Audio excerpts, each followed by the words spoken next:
कालभैरवं भजे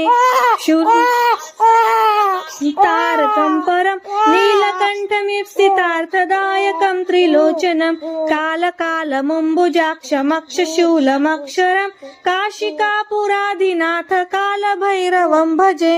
शूलटङ्कपाशदण्डपाणिमादिकारणं श्यामकायमादिदेवमक्षरं निरामयं भीमविक्रमं प्रभुं विचित्रताण्डवं प्रियं काशिकापुरादिनाथ कालभैरवं भजे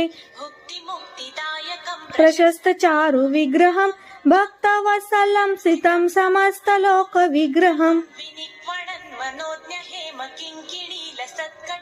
काशिकापुराधिनाथ कालभैरवं भजे धर्मसेतुपालकम् अधर्ममार्गनाशकं कर्मपाशमोचकम्